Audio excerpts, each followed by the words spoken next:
اعوذ باللہ من الشیطان الرجیم بسم اللہ الرحمن الرحیم رب اشرح لی صدری ویسر لی امری واحلل عقدۃ من لسانی یفقہوا قولی رب زدنی علما اللہم فقہنا فی الدین اللہم انفعنا بما علمتنا وعلمنا ما ینفعنا وزدنا علما اللہم انی اسألک علما نافعا ورزقا طیبا وعملا متقبلا۔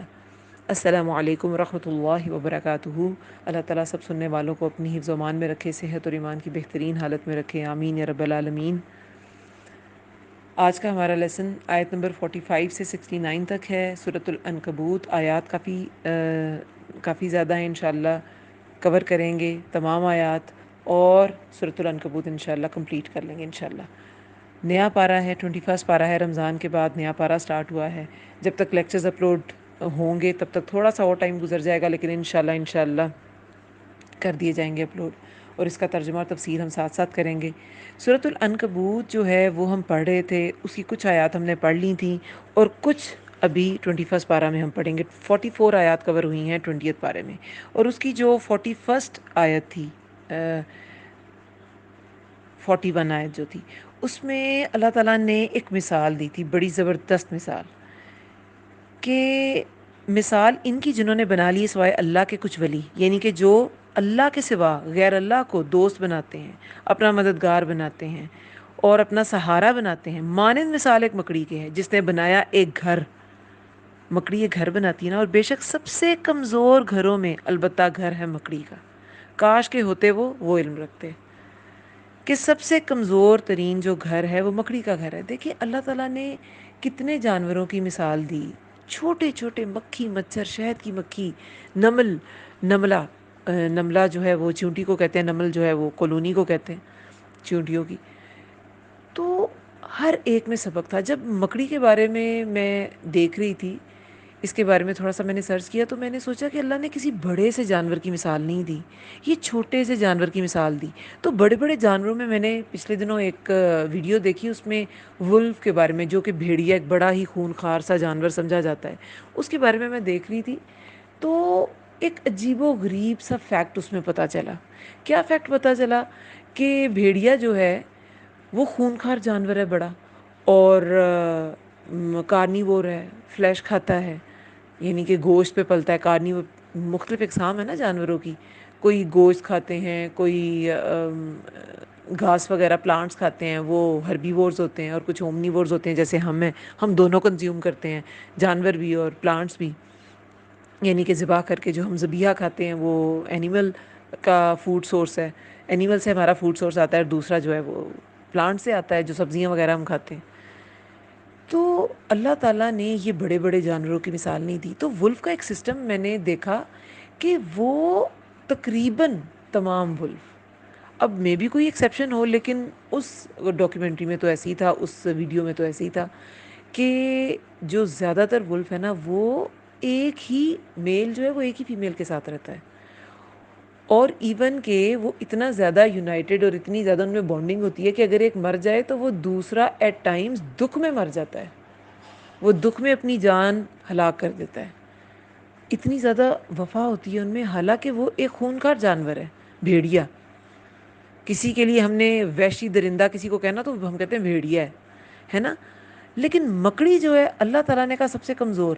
دیکھیں مانوی لحاظ سے بھی اس کا گھر کمزور ہے، حصی لحاظ سے کہ دیکھنے میں ہاتھ لگاؤ سارا ٹوٹ جائے گا، ٹھیک ہے، اور اللہ تعالیٰ نے غیر اللہ کا جو سہارا ہے وہ ایسے ہی کمزور ہے۔ ویسے آپ اس کے فیکٹس دیکھیں تو دیکھیں مکڑی کے جالے کی جو تار ہوتی ہے نا، وہ بلٹ پروف جیکٹس بنانے میں بھی استعمال ہوتی ہے، ٹھیک ہے، تو مٹیریل وہ مضبوط ہے مگر سہارا کمزور ہے۔ اس سے جو اس نے گھر بنایا ہوتا ہے نا، وہ بالکل کمزور ہوتا ہے، اس میں وہ نہ سردی، دھوپ، چھاؤں کسی چیز سے نہیں بچا سکتا، ٹھنڈ سے، دھوپ سے، گرمی سے بچا سکتا ہے، کچھ بھی نہیں بچا سکتا۔ تو اسی طرح یہ جو غیر اللہ کے سہارے ہیں نا، دوست، مال، اولاد، رتبہ، یہ بحثیت خود تو ایک مضبوط چیز ہے، مگر جب ہم ان کا سہارا لیتے ہیں نا، یہ سہارا کمزور ہے۔ ٹھیک ہے یہ سورسز ہیں، زندگی گزارنے کے سورسز ہیں، مگر یہ سہارا نہیں ہے آپ کا، یہ سورسز ہیں، ان کو زندگی گزارنے کے ریسورسز کے طور پہ پہچاننے۔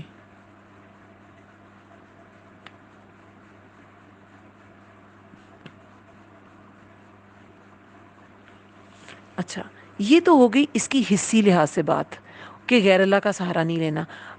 اور یہ جو الفاظ ہیں نا قرآن کے، قرآن کا ایک ایک لفظ ایسے بیسٹ فٹ ہے کہ اس سے زیادہ فٹ کوئی بات ہی نہیں ہو سکتی. کہ سب سے زیادہ کمزور گھروں میں گھر ہے. دیکھیں جب ٹرانسلیشن انگلش میں کی جائے گی، دیکھیں گھر کا ترجمہ جو ہے وہ ہاؤس بھی کیا جاتا ہے، ہوم بھی کیا جاتا ہے. ہاؤس تو ہے کہ رہنے کی جگہ، صرف وہ جگہ سے ریلیٹڈ چیز ہے کہ ایک رہنے کی جگہ ہاؤس ہوتی ہے، ٹھیک ہے. لیکن ہوم جو ہے نا وہ آپ کی ایموشنل اٹیچمنٹ کو ظاہر کرتا ہے.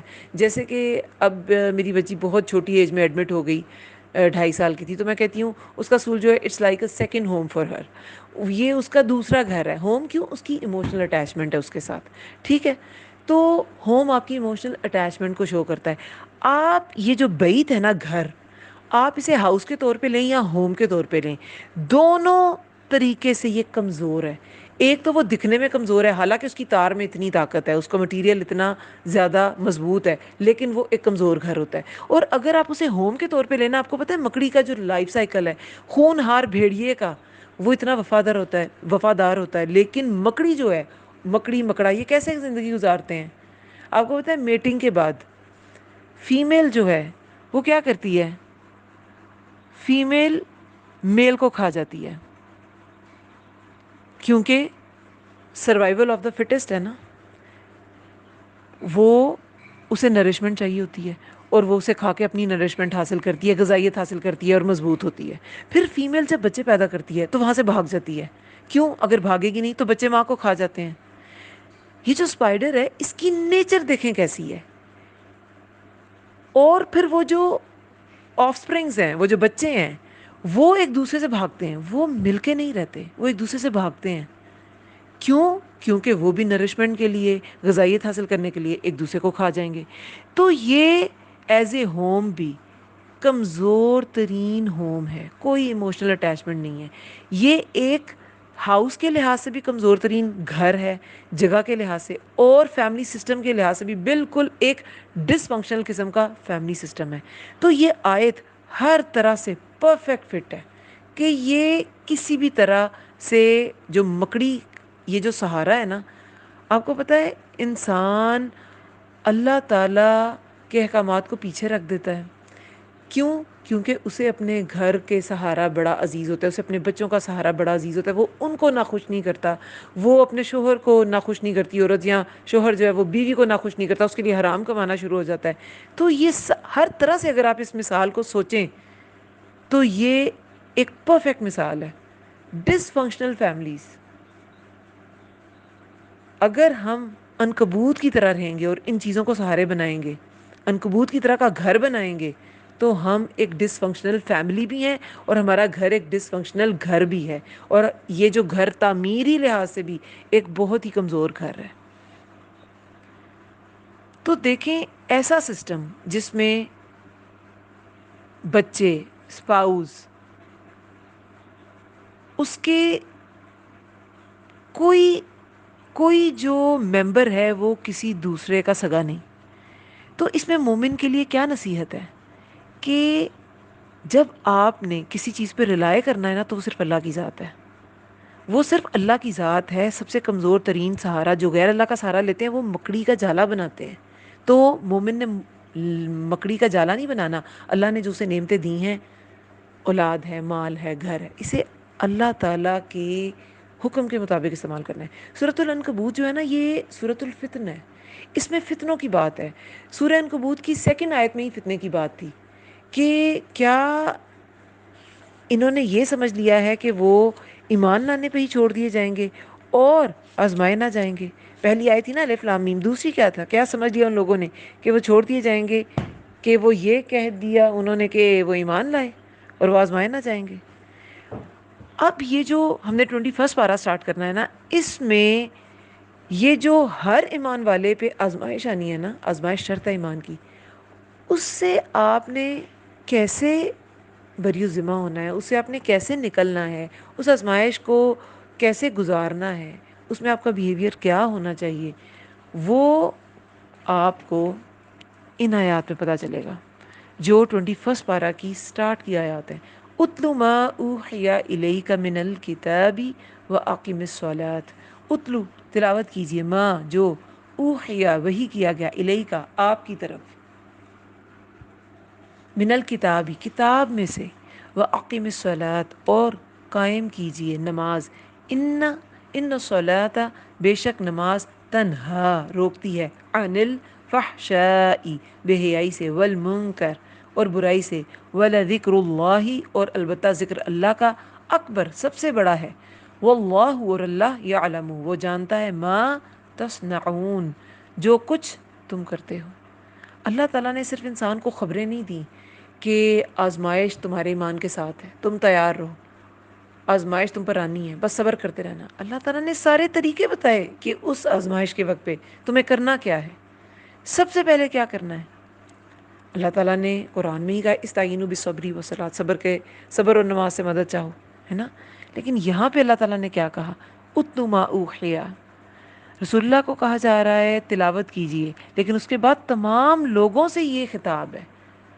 آزمائش میں انسان کا طریقہ یہی ہونا چاہیے جو اس آیت میں بتایا گیا ہے، تلاوت کیجئے جو وحی کیا گیا آپ کی طرف کتاب میں سے، اور قائم کیجئے نماز۔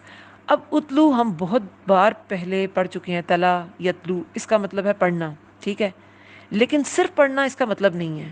پڑھنے کے لیے تو اقرا ورڈ بھی ہے، اقرا بسم ربک الذی خلق، ٹھیک ہے، تو پڑھنا یہ جو آپ کی علم حاصل کرنے کا، اللہ کو جاننے کا جو ایک جرنی ہے نا، یہ اس کا انیشیل پوائنٹ ہے، صرف انیشیل پوائنٹ ہے پڑھنا۔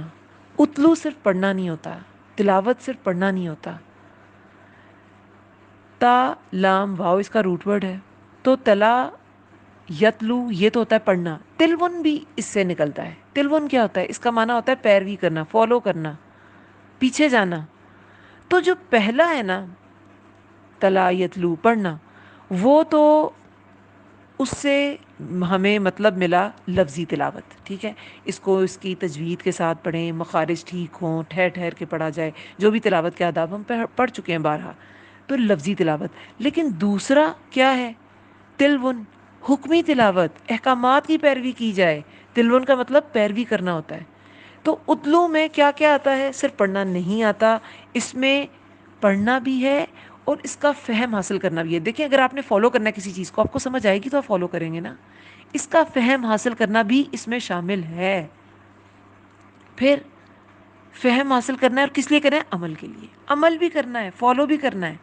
پھر دوسروں کو تلاوت کیجئے، دوسروں کو پڑھ سنانا ہے، خود نہیں صرف پڑھنا، دوسروں کو بھی پڑھ سنانا ہے، واعظ و نصیحت کے لیے پڑھنا ہے۔ تلاوت کے یہ سارے مقاصد ہیں، خود پڑھنا، فہم حاصل کرنا، عمل کرنا، دوسروں کو واعظ و نصیحت کرنا۔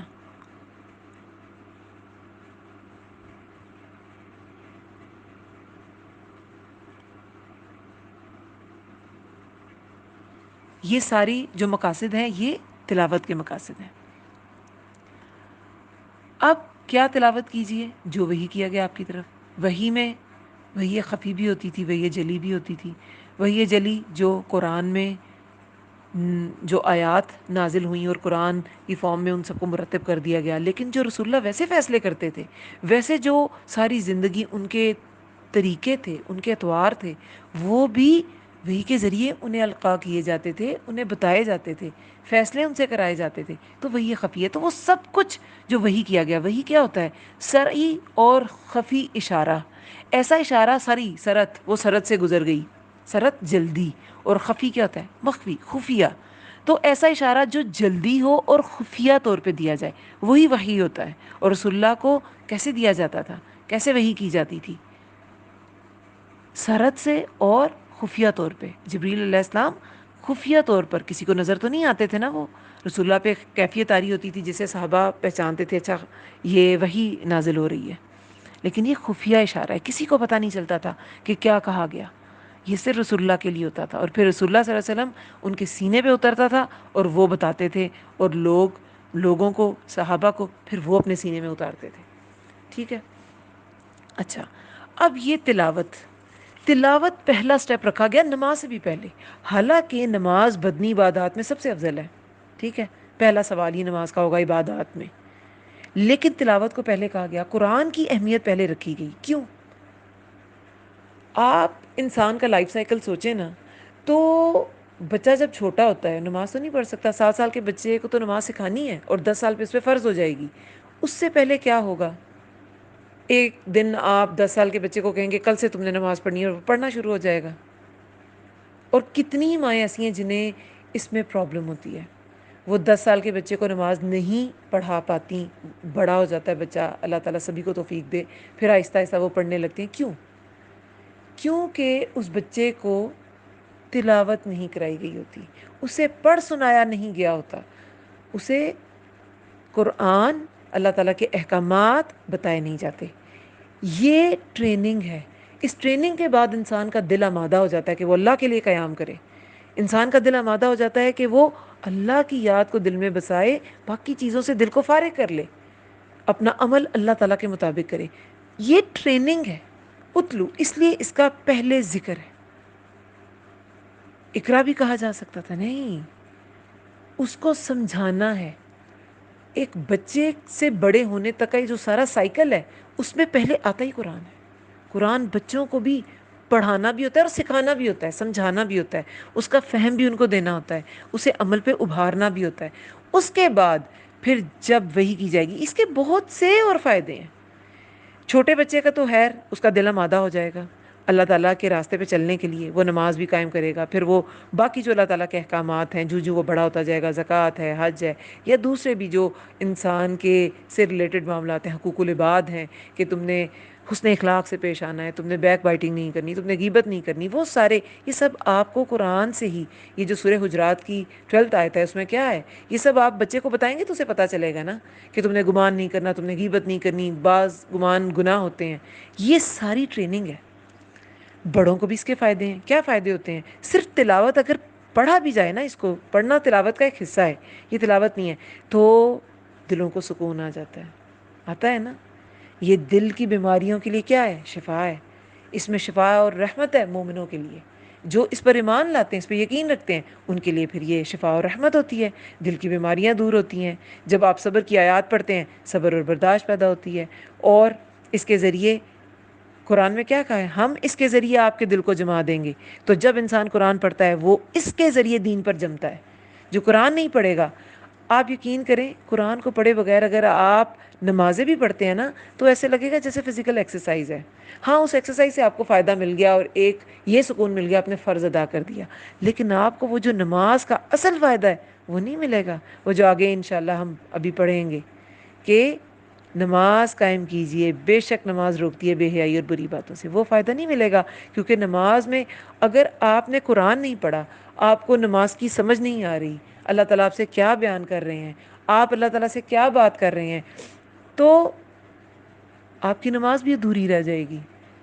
حضرت علی رضی اللہ عنہ کیا کہتے تھے کہ جب میرا دل چاہتا ہے کہ اللہ مجھ سے بات کرے تو میں قرآن پڑھتا ہوں، جب میرا دل چاہتا ہے کہ میں اللہ سے بات کروں تو میں نماز پڑھتا ہوں. کیونکہ نماز میں انسان خود مخاطب ہوتا ہے نا اللہ سے، اللہ کی تعریف بیان کرتا ہے. سورہ فاتحہ جن لوگوں نے اس کے لیکچر لیے ہیں تفسیر کے، تو میرا حسن ظن ہے کہ انشاءاللہ انہیں فاتحہ پڑھتے ہوئے واضح فرق محسوس ہوگا نماز کے دوران، کہ اللہ تعالیٰ نے ایکچولی ایک ایک ورڈ کا مطلب کیا ہے. میں نے خود بھی پہلے سورہ فاتحہ تفسیر پڑھی بھی تھی، کرائی بھی تھی، لیکن جب اس بار کی اور اتنی ڈیٹیل سے کی تو ایک الگ پہلو سامنے آیا، ایک الگ دماغ کے الگ دریچے کھلے کہ ہاں میں نے دوسروں کو پڑھ کے سنایا تو میرے اپنے اندر بھی وہ ایسے اتر گئی کہ اس سے پہلے ایسے نہیں اتری تھی. پڑھی تو پہلے بھی تھی، تفسیر بھی پہلے کی ہوئی ہے میں نے الحمدللہ، لیکن یہ تلاوت یہ پہلا سٹیپ ہے. اس کے بعد آپ نماز کو قائم کرتے ہیں، ورنہ آپ نماز میں کیا پڑھ رہے ہیں آپ کو کچھ سمجھ نہیں آئے گی، آپ کا اللہ سے وہ تعلق ہی نہیں بنے گا. یہ ون وے آپ کی کمیونیکیشن رہے گی. اللہ آپ سے کیا بات کرنا چاہتا ہے وہ تو قرآن کہتا ہے نا، وہ قرآن میں سمجھ آتی ہے. تو نماز میں بھی قرآن پڑھا جاتا ہے. سورہ فاتحہ کے بعد بھی سورت ہوتی ہے، سورہ فاتحہ بھی قرآن کا ہی حصہ ہے.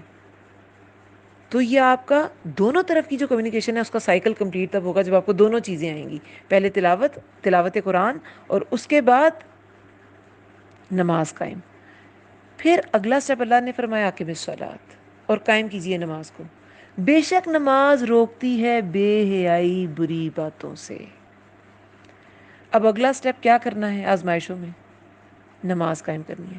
دیکھیں انسان کی انفرادی زندگی میں، ابھی جیسے سورہ حجرات کی میں نے 12 آیت کی بات کی تھی کہ اس میں احکامات ہیں، انفرادی زندگی میں انسان کو کیسا ہونا چاہیے، بہت سی آیات اس پر ہیں، ٹھیک ہے۔ یہ بھی انفرادی آزمائش، مکی صورت ہے نا، اس میں مسلمانوں پہ بڑی سخت آزمائشیں تھیں، بڑی ان پہ پرسیکیوشنز تھیں جس وقت میں یہ سورہ نازل ہوئی ہے۔ اسے سورۃ الفتن کہتے ہیں، فتنے کی باتیں ہیں اس میں، اور اس کا حل بھی اسی سورہ میں ہے۔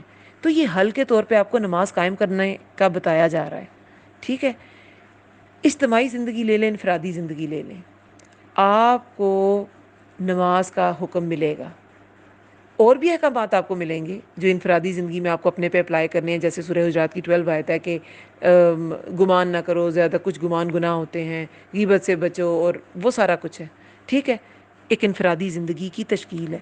معاشرتی زندگی کے بھی بارے میں جو آیات ہے نا، جیسے سورہ شورا کی آیت ہے، اس میں کیا آتا ہے، 39 آیت ہے I think, if I am not wrong, لیکن سورہ شورا کی آیت ہے کہ اس میں کیا ہے کہ جب اللہ تعالیٰ کا کوئی حکم ہے دین کے لیے کھڑے ہو جاؤ، اس میں آتا ہے دین کے لیے کھڑے ہو جائے، جب اللہ کا حکم آ گیا نا دین کے لیے کھڑے ہو جاؤ، تو اجتماعیت ہے اس میں، اور اس میں بھی حکم کیا بتایا گیا، نماز قائم کرو۔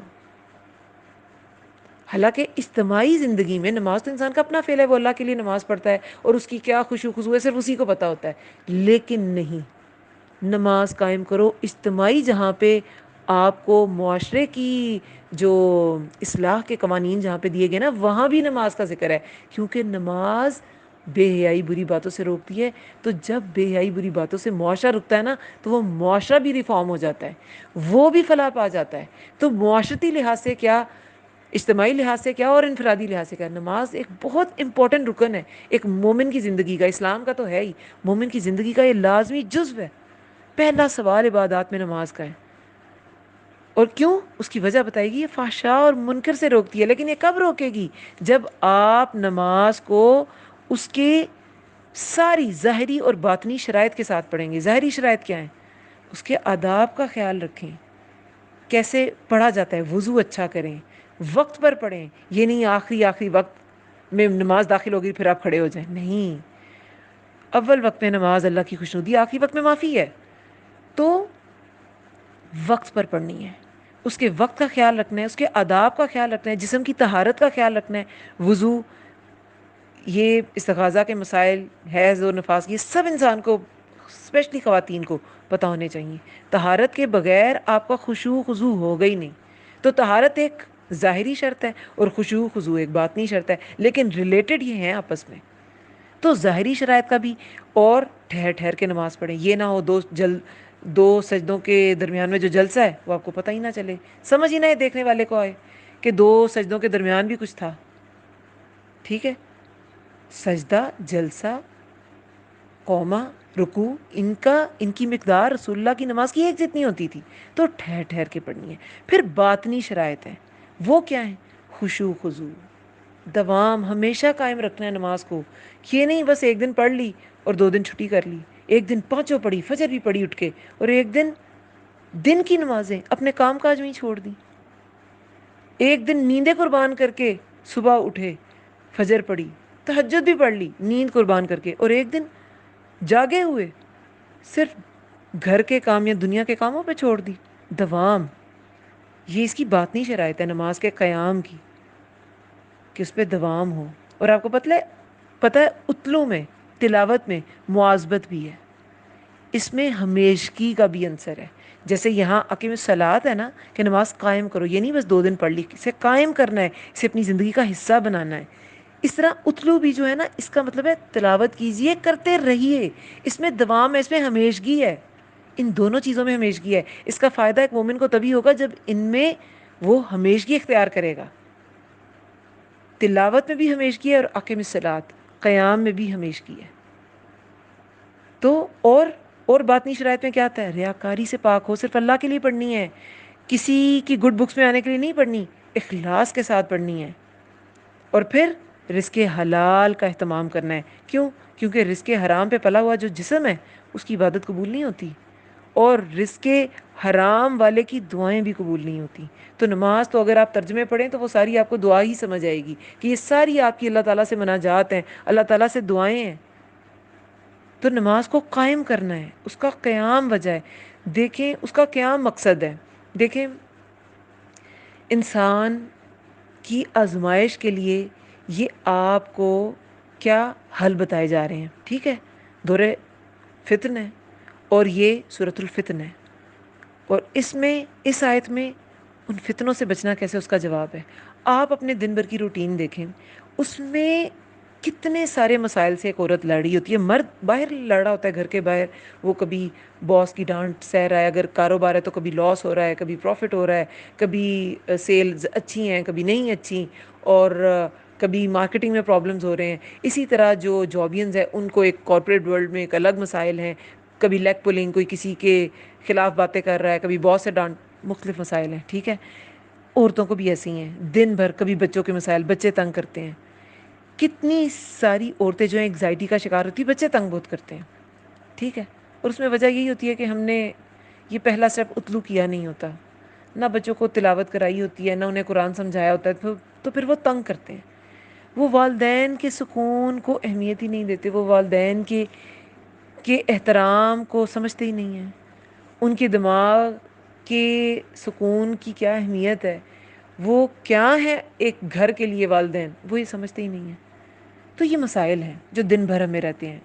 بچے تنگ کر رہے ہیں, اور کبھی خواتین کو رزق کی تنگی محسوس ہو رہی ہے, بھی فیسلٹیز نہیں ہیں اتنی, چھوٹے چھوٹے مسائل ہیں, بے وقت مہمان آ گئے ہیں, کاروبار ٹھیک نہیں ہے, تب خاتون خانہ جو ہے وہ مشکل کا شکار ہے. پھر کبھی سسرال جو کمبائن سسٹم میں رہتی ہیں, انہیں سسرال کی طرف سے کچھ مشقتیں ہیں. یہ سب کچھ چلتا رہتا ہے. تو اللہ تعالیٰ نے آپ کو 5 دفعہ قائم کرنے کے لیے نماز عطا کی ہے. اللہ تعالیٰ نے انسان کو تھامنے کے لیے نماز عطا کی ہے. گھر کے کاموں میں انسان قیام کرتا ہے. آپ قیام کر کے, قیام قوما سے نکلا نا, کھڑے ہونا. آپ کچن میں کتنی دیر قیام کرتی ہیں؟ کتنی ہی دیر. کچن کو ہی ہم ڈیووٹیڈلی, اب ہم نے اپنا وقت وقف کیا ہوتا ہے بڑی ڈیووشن کے ساتھ. ٹھیک ہے, کچن کے لیے قیام کیا, گھر والوں کے لیے قیام کیا, بچوں کی خدمت میں آپ حاضر, شوہر کی خدمت میں آپ حاضر, ہر ایک کے لیے آپ قیام کرتی ہیں. کپڑوں کے لیے قیام کیا, پتہ نہیں کس کس چیز کے لیے ہم قیام کرتے ہیں, گھر کے کاموں کے لیے, صفائیوں کے لیے. اور پھر اللہ کے قیام کو ہم اس قیام کے لیے نظر انداز کر دیتے ہیں. آپ جس جسے مرضی آواز دے لیں, کوئی ایک آواز میں آپ کی بات سنتا ہے, لیکن اللہ تعالیٰ سمیع علیم ہے, وہ بہت سننے والا ہے. اللہ تعالیٰ کو بات سنانے کے لیے صرف آپ نے کیا کرنا ہے, وَلَذِكْرُ اللَّهِ, آگے اس کا ذکر ہے, اللہ کا ذکر. تم مجھے یاد کرو, میں تمہیں یاد کروں گا, کہا ہے نا اللہ تعالیٰ نے قرآن میں. لیکن ہم اللہ تعالیٰ کے لیے قیام نہیں کرتے. ہم اللہ تعالیٰ کو بلانے کے لیے اسے یاد نہیں کرتے. دنیا بھر کے لوگوں کو پکارتے رہتے ہیں, دنیا بھر کی چیزوں کے لیے قیام کرتے رہتے ہیں. تو پھر کیا ہوتا ہے کہ جب ہم نماز پڑھتے بھی ہیں نا, صرف نماز پڑھنی ہوتی ہے, وہ نماز قائم کرنی نہیں ہوتی, وہ اقامت نماز نہیں ہوتی. تو پھر ہمیں یہ فائدے نہیں ملتے. ہم فحشاء اور منکرات سے رکتے نہیں ہیں. یہ فحشاء اور منکرات جو ہے نا, فحشاء والمنکر, ان 2 ورڈز کے ساتھ نا اللہ تعالیٰ نے ساری برائیوں کا احاطہ کر لیا ہے. فحشاء کیا ہوتی ہیں؟ شہوانی جذبات جس میں شامل ہو نا, وہ والی برائیاں, کھلی بے حیائی, کھلی برائی جس میں کوئی شک ہی نہ ہو کہ یہ بے حیائی ہے. لواطت, زنا, بے حیائی, عریاں لباس پہننا, مطلب جو بھی فحاشی کے کام ہیں جس کا جو حیا کو ختم کرتے ہیں. اور منکرات جس سے عقل, سوچ, سمجھ, شریعت سب انکار کرے. شریعت تو فحشاء سے بھی انکار کرتی ہے, شریعت تو منکرات سے بھی انکار کرتی ہے, لیکن منکرات وہ والے طریقے ہیں جن سے عام جو اسلام کو فالو نہیں بھی کرتا, عام عقل سمجھ والا بھی ان برائیوں کو برائی سمجھتا ہے. اور منکرات زیادہ تر وہ برائیاں ہیں جو حب جاہ اور مال کی محبت کی وجہ سے, دنیا کی چاہ کی وجہ سے انسان میں آ جاتی ہیں. جیسے قوم شعیب جو تھی علیہ السلام, وہ ناپ تول میں کمی کرتی تھی. عاد و سمود جو تھے وہ دنیاوی ترقی پر خوش ہوتے تھے. آج جو ہے وہ عمارتیں بناتے تھے, سمود پہاڑوں کو تراشتے تھے اور اندر ہی کاف کر کے اندر گھر بنا لیتے تھے. تو حب جاہ کی وجہ سے ان میں غرور تھا, وہ اللہ کی نافرمانی آ گئی ہوئی تھی ان میں.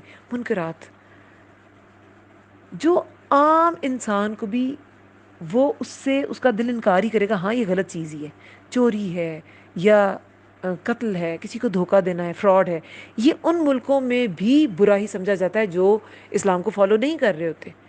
اور دکھ کے ساتھ کہنا پڑتا ہے وہ وہاں منکرات زیادہ منکرات سمجھی جاتی ہیں. ہمارے ہاں تو منکرات بھی اب شاید سب کچھ ایسے کیا جاتا ہے جیسے وہ محلل ہیں، جیسے وہ حلال چیزیں ہیں. دکھ کی بات یہ نہیں ہے کہ وہ اس کو فالو کرتے ہیں، دکھ کی بات یہ ہے کہ ہم فالو نہیں کرتے. ہم مسلمان ہو کے جن کو یہ سب کچھ ان کی کتاب میں بتا دیا گیا، سارا گائیڈ کر دیا گیا، وہ اس کو فالو نہیں کرتے. فحشاء منکرات ہم پہ سب ہلکی ہو گئی. کیوں؟ کیونکہ ہماری نمازیں ٹھیک نہیں ہیں. اقیم الصلاۃ، نماز ہم نے قائم کرنی ہے، قائم کرنی ہے اس کی باطنی اور ظاہری شرائط کے ساتھ. اور باطنی شرائط میں جو مقصد ہے نماز کا وہ کیا ہے؟ سورہ طٰہٰ میں کیا پڑھا تھا؟ اقیم الصلاۃ لذکری، نماز قائم کرو میرے ذکر کے لیے. موسیٰ علیہ السلام کو اللہ نے شروع میں ہی کہہ دیا. تو نماز کا مقصد اللہ کا ذکر ہے. اور پھر اللہ نے الگ سے بھی اس کا تذکرہ کر دیا ہے، وَلَذِكْرُ اللَّهِ، اور البتہ ذکر اللہ کا اکبر، سب سے بڑا ہے. سب سے پہلے ٹریننگ کریں اپنے بچوں کی، تلاوت کیجیے، تلاوت کریں، قرآن سمجھیں، سمجھائیں، پڑھیں، پڑھائیں. اس کے بعد نماز قائم کرنی ہے، اور قائم کرنی ہے، پڑھنی نہیں ہے. پڑھنے والے فائدے ہی ہوں گے. ہاں دل کو سکون ہو جائے گا، ہاں ایک فرض تھا ادا کر لیا، ٹھیک ہے، پاسنگ مارکس. لیکن آپ نے اس سے وہ فائدے حاصل نہیں کیے جو اللہ نے رکھے اس میں اتنے بے شمار. بے حیائی بری باتوں سے رک جائیں گے. ایک شخص تھا نا، وہ اس کے بارے میں شکایت کی گئی اللہ کے رسول صلی اللہ علیہ وسلم کو کہ وہ دن کو تو نماز پڑھتا ہے، رات کو چوری کرتا ہے. تو رسول اللہ نے کہا کہ یہ نماز اسے اس برائی سے روک دے گی. آخر اگر وہ نماز پورے شرائط کے ساتھ اور اللہ کے ذکر کے لیے پڑھتا ہے نا، تو وہ آخر کسی بھی منکر، کسی بھی فحشاء سے رک جائے گا. ایک واقعہ ہمیں استاذہ سناتی ہیں کہ اس میں ایک ایڈکٹ تھے الکوہل کے، شراب کے. وہ نماز پڑھنے کی وجہ سے الکوہل سے بھی رک گئے تھے، حالانکہ وہ تو ایک ایڈکشن ہے. لیکن اس شرمندگی سے کہ میں شراب پی کے نماز پڑھنے جاؤں. قرآن میں واضح ہے نا یہ بات، جب شراب کی حرمت بھی نازل نہیں ہوئی تھی، حرام بھی نہیں کی گئی تھی، تب یہ آیت نازل ہوئی تھی کہ نماز کے قریب مت جاؤ شراب کی حالت میں، نشے کی حالت میں. تو وہ اس سے آہستہ آہستہ چھوٹ گئی ان کی کہ میں اللہ کے سامنے اس گندی حالت میں جاؤں. تو نماز بے حیائی بری باتوں سے روک لیتی ہے، لیکن وہ نماز جو اللہ کے ذکر کے لیے قائم ہو، جو خشوع خضوع والی ہو. یہ جو نماز اللہ کے رسول کی آنکھوں کی ٹھنڈک تھی، وہ کیا تھی؟ ہماری نماز ہماری آنکھوں کی ٹھنڈک نہیں ہے. ہم تو 6 کام پڑے ہوتے ہیں اور جو ہی نماز شروع کرتے ہیں وہ سارے کے سارے ذہن میں آ جاتے ہیں. باتیں بھولی ہوتی ہیں، نماز شروع کرتے ہیں ساری کی ساری ذہن میں آ جاتی ہیں. تو ایسی نماز آنکھوں کی ٹھنڈک ہماری نہیں بنے گی، کیونکہ جس مقصد کے لیے نماز پڑھنی چاہیے ہم نے وہ پورا نہیں کیا. پھر وَلَذِكْرُ اللَّهِ، اور البتہ ذکر اللہ کا سب سے بڑا ہے. اب ذکر سے مراد یہاں نماز بھی ہو سکتی ہے، قرآن بھی ہو سکتا ہے، ٹھیک ہے، کہ یہ دونوں ذکر کے طریقے ہیں. اور ویسے بھی صبح شام کے اذکار، ذکر، نماز اور قرآن کے علاوہ جتنا وقت آپ کے پاس ہے اس سارے وقت میں آپ ذکر کر سکتے ہیں. اللہ تعالیٰ نے الگ سے بیان کر دیا کہ اللہ کو یاد کرو. کیوں؟ اللہ کو یاد کریں گے تو اللہ آپ کو یاد کرے گا، ٹھیک ہے. پھر دیکھیں ایک حدیث میں آتا ہے نا کہ انسان کے جو گناہ ہیں وہ نماز پڑھنے سے جھڑ جاتے ہیں. تو اس طرح ذکر کرتے رہنے سے جب تک انسان کے لب جو ہیں وہ اللہ کی یاد میں ہلتے رہتے ہیں. وہ حدیث میں کیا آتا ہے کہ جب تک انسان کے لب جو ہیں وہ اللہ کی یاد میں، جب تک بندے کے لب اللہ کی یاد میں ہلتے رہتے ہیں اللہ اس کی مدد میں رہتا ہے نا. اور نماز سے بھی آپ کے گناہ جھڑتے ہیں، یہ بھی اللہ کی مدد ہی ہوتی ہے. پتجھڑ کا موسم تھا تو نبی صلی اللہ علیہ وسلم نے ایک درخت کی 2 ٹہنیاں پکڑیں تو پتے جھڑ پڑے نا. وہ بالکل جب پتجھڑ کا موسم ہو تو بالکل بس ساتھ ایسے ذرا سے ہی اٹیچ ہوتے ہیں، وہ آپ اس کو ذرا سا ایسا ہلائیں، اس کو اتاریں اس ٹہنی کو تو وہ پتے سارے جھڑ جاتے ہیں. تو رسول اللہ صلی اللہ علیہ وسلم نے فرمایا مسلمان بندہ جب اللہ کا چہرہ چاہنے کے لیے، دیکھیں یہاں پر کیا ہے، چہرہ چاہنے کے لیے نماز پڑھتا ہے تو اس کے گناہ اس طرح جھڑ جاتے ہیں جیسے اس درخت کے پتے جھڑ رہے ہیں. تو نماز اسی لیے پڑھیں، اللہ کا چہرہ چاہنے کے لیے، اللہ تعالیٰ کی رضا چاہنے کے لیے، لذکری، اللہ تعالیٰ کے ذکر کے لیے. اور اللہ کا ذکر بھی اس لیے کریں کہ اللہ کو یاد کر رہے ہیں. فاذکرونی اذکرکم، بس تم مجھے یاد کرو میں تمہیں یاد کروں گا. تو یہ ہے. اچھا ایک معنی تو یہ ہو گیا. اس میں اس ذکر میں ویسے ذکر بھی ہے، آپ کے ورد بھی ہیں، آپ زبان پہ ذکر رکھیں. اور اس ذکر میں آپ کی صبح شام کے اذکار دیکھیں. اللہ تعالیٰ کے نبی کی تو ساری زندگی آپ دیکھیں تو اذکار ہی اذکار آپ کو ملیں گے. بیت الخلاء جانے کا، نکلنے کا، کھانا کھانے کا، کھانے کے بعد کی دعا، ہر چیز میں ذکر ہے. سونے سے پہلے، اٹھنے کے بعد، اور دودھ پینے سے پہلے، اور ڈفرینٹ نیا کپڑا پہننے کی، کپڑا اتارنے کی، کپڑا پہننے کی، آپ کو دعائیں ملیں گی، اللہ کا ذکر ملے گا. پھر کسی کی چیز دیکھیں ماشاء اللہ تبارک اللہ، اپنی چیز اچھی دیکھیں ماشاء اللہ لا حول ولا قوۃ الا باللہ. ڈفرینٹ چیزیں ہیں نا، ذکر ہے، سب ذکر ہے. ایک تو یہ مراد ہے، یہ سارا ذکر ذکر الہی ہے. ایک جو ہے وہ ابن عباس نے اس کا تذکرہ کیا ہے، یہ دوسرا معنی. وہ کہتے ہیں کہ اللہ اپنے بندے کا، یہ وہ ذکر ہے، اللہ اپنے بندے کا ذکر کرتا ہے، وہ اس سے بڑا ہے جو بندہ اللہ کا ذکر کرتا ہے. یعنی کہ جب انسان اللہ کو یاد کرتا ہے نا تو اللہ تعالیٰ بھی انسان کو یاد کرتا ہے، اور وہ ذکر زیادہ بڑا ہے. یہ جو تلاوت قرآن ہے اور یہ جو نماز ہے، اللہ کو یاد کرنے کے طریقے ہیں نا. تو جب انسان اللہ کو یاد کرتا ہے تو اللہ اسے یاد کرتا ہے، اور وہ ذکر زیادہ بڑا ہے. ابن عباس سے کیا روایت ہے، جب انسان کسی محفل میں اللہ کا ذکر کرتا ہے تو اللہ اس سے زیادہ معزز محفل میں بندے کا ذکر کرتا ہے، اس بندے کا ذکر کرتا ہے نا. تو یہ وہ ذکر ہے. یہ ایک خیال یہ بھی ہے کہ وَلَا ذِكْرُ اللَّهِ، البتہ ذکر اللہ کا ذکر کرنا بندے کا، بندے کے لیے معزز لوگوں میں، فرشتوں میں. ہم لوگوں میں اللہ کا ذکر کرتے ہیں، اللہ فرشتوں میں کرتے ہیں. یہ سب سے بڑا اکبر، بڑا ہوتا ہے کبیر، یہ اکبر سب سے بڑا ہے. واللہ، اور اللہ یعلم، وہ جانتا ہے، ما تصنعون، وہ جانتا ہے جو کچھ تم کرتے ہو. تم نماز پڑھتے ہو کس مقصد کے لیے پڑھتے ہو اللہ جانتے ہیں. تم تلاوت کرتے ہو کس لیے پڑھتے ہو، وظیفے کے طور پہ بس میرا کام ہو جائے، یا واقعی جس لیے اللہ تعالیٰ نے کہا اس کا فہم حاصل کرو، اس کی پیروی کرو، عمل کرو، اس لیے پڑھتے ہو، کس لیے پڑھتے ہو. اللہ تعالیٰ سب جانتا ہے، اللہ سے کچھ مخفی نہیں. اللہ کا ذکر کرتے ہو کس لیے کرتے ہو. تو یہ سب ایک قلب کی اصلاح کے لیے یہ سب چیزیں ضروری ہیں.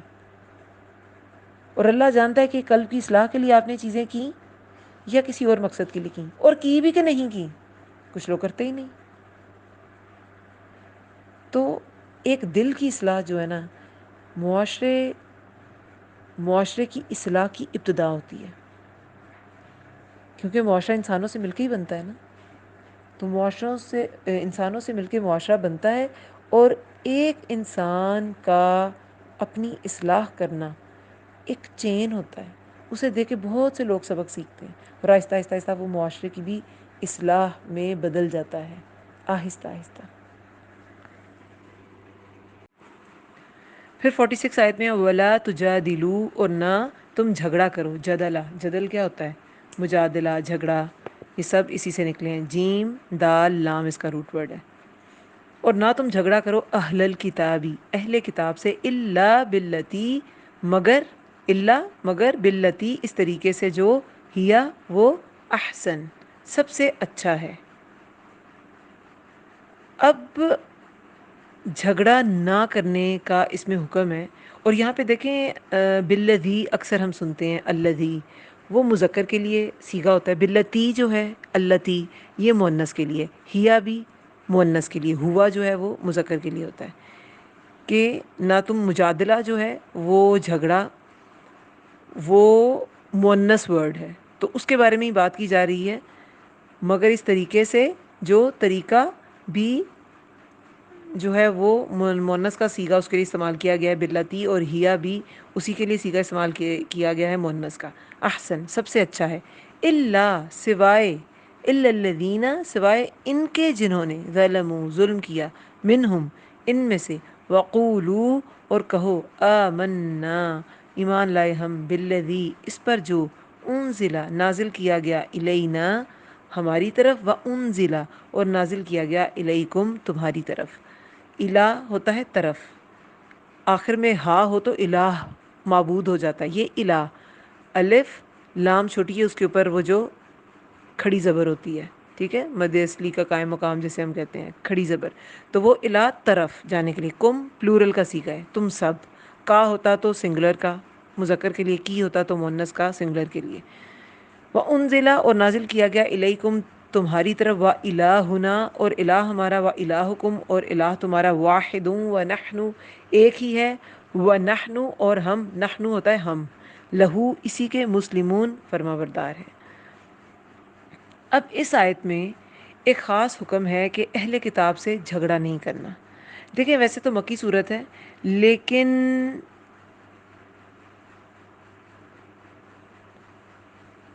مکہ میں بھی جو اہل کتاب تھے ان سے سابقہ پڑتا تھا. جیسے کہ کچھ جو وہاں کے لوگ تھے وہ بھی اہل کتاب ہو چکے تھے. ورقہ بن نوفل، یہ 3 لوگ آتے ہیں نا، زید بن عمر بن نفیل اور ورقہ بن نوفل اور ایک اور، کہ وہ حق کی تلاش میں تھے. رسول اللہ کی بعثت سے پہلے کی بات ہے. تو ورقہ بن نوفل عیسائی ہو گئے تھے، لیکن زید بن عمر بن نفیل جن کے بیٹے ہیں سعید بن زید، وہ بھی اشرا مبشرہ میں سے ہیں. تو وہ انہوں نے بار بار ساری زندگی یہی دعا کی تھی کہ یا اللہ مجھے حق دکھا. اور ان کے بارے میں رسول اللہ نے کہا ہوا ہے کہ وہ اکیلی امت اٹھائے جائیں گے.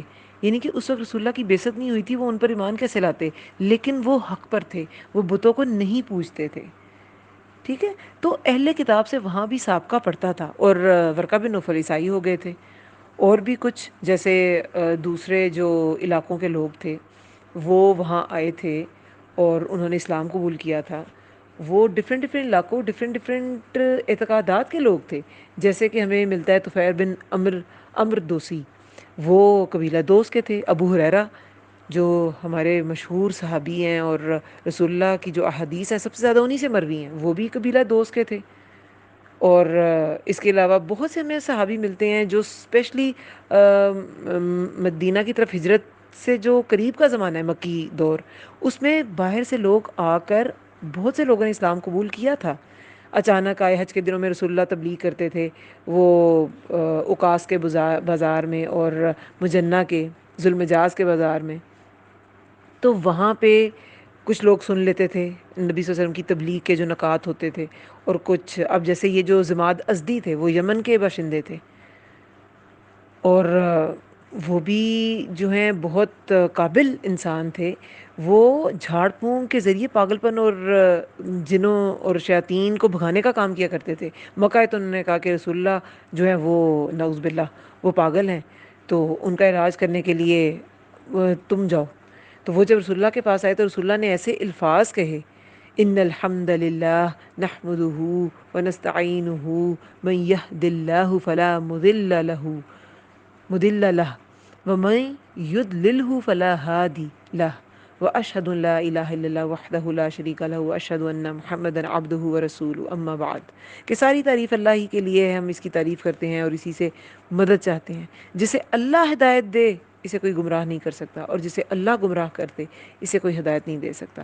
اور میں شہادت دیتا ہوں، وہ جو کلمہ شہادت ہے کہ اللہ کے سوا کوئی معبود نہیں، وہ تنہا ہے، اس کا کوئی شریک نہیں. اور میں شہادت دیتا ہوں کہ محمد صلی اللہ علیہ وسلم اس کے بندے اور رسول ہیں.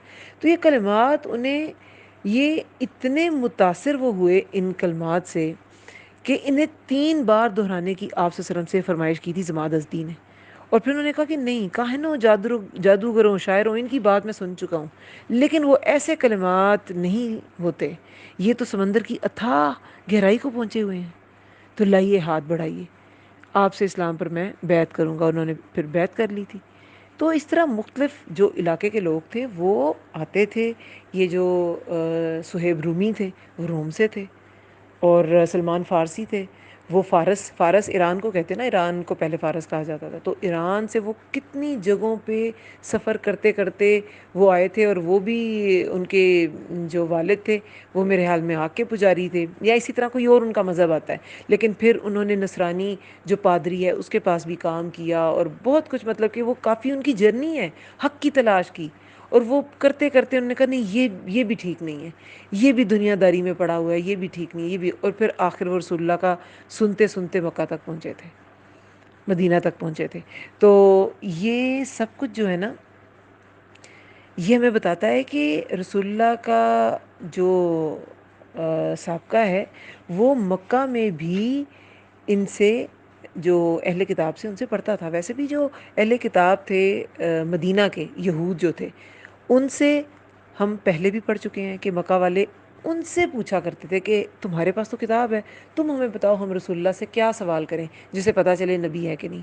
اور جو بھی انہوں نے سوال ایک بار 3 سوال جو پوچھوائے تھے تو وہ بھی رسول اللہ کو وحی کے ذریعے بتا دیا گیا تھا. ایک کہف والوں کا کیا قصہ ہے, اور یہ مکہ والے ان قصوں سے ناواقف تھے, یہ بالکل ان کے لیے ایک ان نون چیز تھی. تو کہف والوں کا کیا قصہ ہے, ذوالقرنین کون تھا, اور روح کی کیا حقیقت ہے. تو روح کے بارے میں تو واضح آیت آ گئی تھی کہ یہ روح کی حقیقت اللہ ہی جانتے ہیں بہتر, ٹھیک ہے. تو ان دو کا جو ہے سورہ کہف میں ذکر آ گیا تھا. تو اس طرح ان سے انٹریکشنز ہوتے تھے. تو جب ان سے انٹریکشن ہو تو ان سے جھگڑا نہیں کرنا. ایک مومن کے انداز میں, اس کی بات چیت کے طریقے میں متانت ہونی چاہیے. وہ اگر اس کا جو مقابل ہے وہ جاہلانہ طریقے سے بات کر رہا ہے لیکن وہ اپنا وقار نہ چھوڑے. وہ دین اسلام نہیں جانتا جو مقابل بیٹھا ہے, لیکن مومن جانتا ہے. مومن اسلام کا فالوور ہے, اس کے دل میں ایمان ہے, تو اس کے لب و لہجے کا فرق ہونا چاہیے ایک نان مسلم سے. غصے کا جواب بردباری سے دے, اس کی گفتگو شائستہ ہو, اور بالکل طریقے سے, تہذیب سے, صبر سے, تحمل سے بات کرے. اور نہ تم جھگڑا کرو اہل کتاب سے مگر اس طریقے سے جو سب سے اچھا ہے. یعنی کہ اگر نصرانی, یہودی اور مسلمان بیٹھا ہے تو مسلمان کا طریقہ سب سے اچھا ہونا چاہیے. دیکھیں زبان جو ہے نا, یہ ایک ایسی چیز ہے, اللہ کے نبی نے کیا کہا ہے, تم مجھے 2 چیزوں کی ضمانت دو میں تمہیں جنت کی ضمانت دوں گا, زبان اور شرم کا. کہ یہ آپ سے بڑے بڑے گناہ کراتی ہے اور انسان کے اعمال اچھے اچھے بھی ضائع کرا دیتی ہے. تو اس زبان کا ہلانا کسی کو دین کی طرف راغب کر سکتا ہے اور کسی کو دین سے ہٹا بھی سکتا ہے. اور اگر کوئی آپ کی وجہ سے, آپ کی زبان کی وجہ سے دین سے متنفر ہو گیا تو اس کا سارا وبال ہم پر آئے گا نا, بولنے والے پہ آئے گا. تو اس زبان کو قابو میں کرنے کا, اس کو کیا کہنا چاہیے کہ اس کو چینلائز کرنے کا ایک طریقہ ہے یہ, کہ جھگڑا کرنا ہے تو احسن طریقے سے جھگڑا, یعنی کہ مجادلہ کرنا ہے تو احسن طریقے سے کرنا ہے. اس میں کیا آتا ہے کہ نرمی سے جواب دیا جائے. دیکھیں اس میں 2 باتیں ہیں. ایک معنی تو یہ ہے کہ یہودی نصرانی اور مسلم بھی, ایون کہ اہل کتاب تو مسلم بھی ہیں نا, لیکن زیادہ تر یہ یہودی اور نصرانیوں کے لیے یہ ورڈ یوز کیا جاتا ہے اہل کتاب. لیکن اگر آپ اپنے مسلمان بہن بھائیوں سے بھی بات کر رہے ہیں, کیونکہ ہم مسلم ملک میں رہتے ہیں, ہم مائنورٹی سے ہمارا تعلق واسطہ کم پڑتا ہے. جن کا پڑتا ہے جو ویسٹ میں رہتے ہیں وہ تو بہت زیادہ اس چیز کو سمجھیں گے کہ تہذیب سے بات کرنی ہے. لیکن مسلمانوں سے بھی احسن طریقے سے گفتگو کرنا ہے. طریقہ, مزاج, یہ آپ کا اخلاق مسلم کا پہچانا جانا چاہیے, اور خاص طور پر دین کی بات کرتے ہوئے. تو ایک معنی تو یہ ہے کہ جب بھی بات کریں احسن طریقے سے گفتگو کریں. اور بعض مفسرین نے کہا ہے کہ دوسرا معنی جو ہے کہ بات سے بڑھ کر اگر کوئی ظلم کرنے لگے اہل کتاب, یعنی کہ وہ کوئی ایسی نازیبہ باتیں کرنا شروع ہو جائے اور بالکل ایک ایسی بات جو کہ بالکل دین اسلام کے بالکل خلاف ہے اور اس کے وقار کے بھی خلاف ہے, تو پھر موقع کے حساب سے جواب دیا جائے. مگر یہ بھی یاد ہمیں رکھنا ہے کہ قرآن میں زیادتی کا جواب اسی طریقے پہ دینا ہے جتنی زیادتی کی گئی ہے. جتنی زیادتی کی گئی ہے اتنی ہی کرنی ہے, اس سے زیادہ نہیں کرنی, ورنہ جواب دینے والا ظالم ہو جائے گا. ہر چیز کے اصول اس قرآن میں ہیں. تو جب اہل کتاب سے بات کرنی ہے تو احسن طریقے سے کرنی ہے, خوبصورتی سے کرنی ہے. اور خوبصورتی کا مطلب یہ ہرگز نہیں ہے کہ آپ ان کی ساری باتوں کو سچ کہنا شروع ہو جائیں اور اپنے عقیدے سے ہٹ جائیں. یہ بھی ایک بہت نوٹ کرنے والی بات ہے. مہذب گفتگو کا مطلب ہرگز یہ نہیں ہے کہ آپ ان کے اعتقادات کو عزت دیتے دیتے دیتے دیتے اس کو سچ ہی مان لیں, اور اپنے اعتقادات کو کھل کے بیان نہ کرتے کرتے کرتے اس کو جھٹلا ہی دیں. منزل جو ہے نا, جو اہل کتاب کے پاس منزل چیزیں ہیں, نازل شدہ چیزیں, ان کو مانیں گے. لیکن جو مبدل ہیں, جو بدل دی گئی ہیں, اس کو نہیں مانیں گے. جو خود سے تحریف کر دی گئی ہیں وہ نہیں مانیں گے. ٹھیک ہے. تمیز سے بات کرنے کی بھی ایک لمٹس ہیں، ان کو کراس نہیں کرنا کہ آپ تمیز سے بات کرتے کرتے بالکل بھول ہی جائیں کہ آپ مسلم ہیں اور وہ نان مسلم ہیں. تو اور نہ تم جھگڑا کرو اہل کتاب سے مگر اس طریقے سے جو سب سے اچھا ہے. دیکھیں سب سے اچھے طریقے سے بات، یہ جنرلی بھی آپ ڈے ٹو ڈے لائف میں اچھے طریقے سے بات کریں گے تو اس کا ایک الگ امپیکٹ ہے. اچھے طریقے سے نہیں کریں گے تو وہ بات آپ کی ضائع ہو جائے گی. کبھی کبھی آپ بہت اچھی بات برے لہجے میں کرتے ہیں، اس کا کوئی اثر نہیں رہتا، کوئی اسے مانتا ہی نہیں. اور کبھی کبھی کوئی آپ سے اتنے اچھے طریقے سے بات کرتا ہے، آپ کا دل نہیں مان رہا ہوتا اس چیز پر، لیکن آپ وہ کرنے پہ مجبور ہو جاتے ہیں کیونکہ وہ بات اتنی اچھی طریقے سے کرتا ہے. اسے کمیونیکیشن سکلز بھی کہتے ہیں. اللہ نے اس قرآن میں انسان کو بات کرنے کے طریقے، جب دشمن سے بھی بات کرنی ہے تو کیسے اللہ نے انسان کو تھاما ہے کہ تم اس موقع پہ ایسے ہو جانا تو تمہارے لیے ٹھیک رہے گا، تم اس موقع پہ ایسے ہو جانا. جب نیگوسیشن کرنی ہے تو کیسے کرنی ہے، جب پولیٹکس میں بات کرنی ہے. یہ پولیٹیشن سیاست جو ہے، پولیٹکس جو ہے، یہ بدنام ہو گئی ہمارے سیاستدانوں کے ہاتھوں. لیکن ویسے تو اللہ کے نبی صلی اللہ علیہ وسلم کے اسوہ میں بھی پوری سیاست ہمیں مل جاتی ہے کہ کیسے ہونی چاہیے. کب کب انہوں نے جو ہے وہ جسے کہتے ہیں سوشل بائیک آؤٹ کیا، کب کب انہوں نے فائنینشیل یہ جو سینکشنز لگائیں. ایسے بھی ہوا ہے. کسی کو تنگ کرنا، اس پہ صرف چڑھائی کر دینا اور حملہ کرنا نہیں ہوتا. کسی سے بات منوانے کے بہت سے طریقے ہمیں اسلام بھی دیتا ہے، لیکن وہ انہی ضابطوں میں رہ کے استعمال کیے جائیں گے جو اسلام نے دیے ہیں، جو اسلام نے پیش کیے ہیں. تو ساری سیاست، ساری پولیٹکس، سارے مجادلے، ہر طریقے ہمیں قرآن میں مل جاتے ہیں. تو نہ تم جھگڑا کرو اہل کتاب سے مگر اس طریقے سے جو سب سے اچھا ہے. اللہ کیا ہے؟ حرف استثناء، ایکسیپشن ہے ایک. اچھے طریقے سے بات کرنی ہے سوائے ان کے جنہوں نے ظلم کیا. جیسے کہ ابھی میں نے کہا نا کہ ایک تو معنی یہ ہے کہ یہودی نصرانی مسلم سب سے احسن گفتگو کرو، اور بعض مفسرین ویسے کہتے ہیں کہ احسن طریقہ یہی ہے کہ آپ بات چھوڑ دیں، جاہلین سے اعراض کریں. لیکن دوسرا یہ پوائنٹ ہے، اس میں یہی ہے کہ سوائے ان کے جنہوں نے ظلم کیا ان میں سے. ٹھیک ہے. ان سے تو اچھی بات کرنی ہے جو نارملی آپ سے بات کرتے ہیں، ایک اچھی فضا میں بات کرتے ہیں. لیکن جو ظلم کرتے ہیں انہیں کیا کرنا ہے؟ الا الذین ظلموا، سوائے ان کے جنہوں نے ظلم کیا، منہم ان میں سے، وقولوا اور کہو، آمنا ایمان لائے ہم، بالذی اس پر جو نازل کیا گیا ہماری طرف اور نازل کیا گیا تمہاری طرف. یعنی کہ ظلم والی بات کسی کی قبول نہیں کرنی. ایسے سرکش لوگوں سے بات نہیں کرنی جو ظلم والی بات کرتے ہیں، جو سرکشی کرتے ہیں. حضرت ابو ہریرہ رضی اللہ عنہ سے مروی ہے کہ وہ روایت ہے ان سے کہ یہودی جو تھے وہ عبرانی میں تورات کی تلاوت کرتے تھے اور مسلمانوں کے سامنے عربی میں ترجمہ کرتے.